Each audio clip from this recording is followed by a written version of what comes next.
저번에 공직선거법 위반 구형 징역 2년 맞추셨잖아요. 네네. 네. 이번에도 좀 구형을 맞춰주신다면 예상을 좀 해주세요. 이번에 더 쉽게 맞힐 것 같아요. 네. 이번에 제가 봤을 때 99.9% 검찰은 징역 3년 구형할 겁니다. 징역 3년이요? 네네. 왜냐하면 선거법 위반보다 더 구형이 더 세네요. 위증교사죄가 선거법, 공직선거법하고 그 형량은 똑같아요. 법정 최고형은 5년인데 양형 기준이 달라요.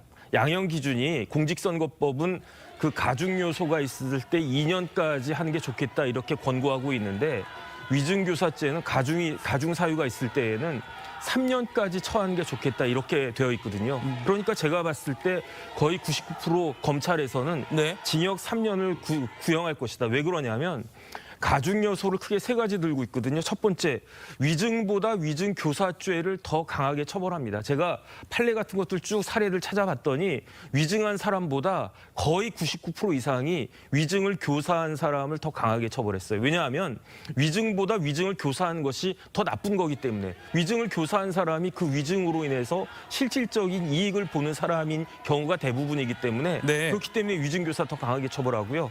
그다음 두 번째는 피지휘자에 대한 교사인데 이재명 당시 경기도지사와 김모 씨 사이의 관계는 넓게 보면 피지휘자라고 볼 수 있지 않겠습니까? 제일 중요한 게 뭐냐면은 재판 결과인데 저런 그 김모 씨의 저 위증으로 인해 가지고 유죄가 나올 게 무죄가 나온 거잖아요. 그러니까 만약에 그 김 씨의 위증이 없었다라고 하면은 필요 없는 거였다라고 하면은 이재명 당시 경기도지사가 지사식이나 돼가지고 저런 밑에 있는 사람한테 진짜 말도 섞지 않은 그 채통 떨어지는 그런 사람한테 저렇게까지 부탁하고 애원하는 이야기하면서 위증해달라고 그렇게 부탁을 했겠습니까? 그만큼 김모 씨의 그 위증이 중요했다는 거고요. 그 다음에 그 결과로 유죄가 나올 사건이 무죄가 나왔다는 이야기고 네. 이 결과 어떻게 됐습니까? 우리나라 선거가 왜곡되지 않았습니까? 만약에 그때 유죄가 나왔으면 지금 이재명 대표는요. 그 당시 경기도지사 그때 딱 떨어졌을 거고요.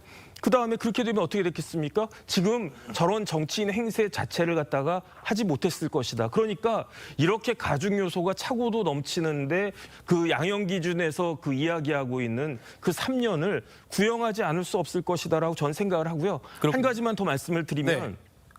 최근 5년 동안에 위증교사죄 가지고 예? 그 처벌을 받은 사람들이 있었는데 그걸 갖다 제가 찾아봤더니 실형을 받은 사람의 비율이 76.3%였어요. 통계군요. 통계로. 예. 그다음에 벌금 받은 사람은요. 23.7%밖에 되지가 않았어요. 그런데 이재명 대표의 위증교사는 저 위증죄는 역대급 위증교사죄이기 때문에 아무리 생각해도 제가 봤을 때 그 판결이 나온다고 했을 때 실형이 나오지 않을 방법이 있을까? 저는 그런 생각을 갖다 하고 있기 때문에 그 결과를 지켜봐야 되겠다는 생각이 듭니다.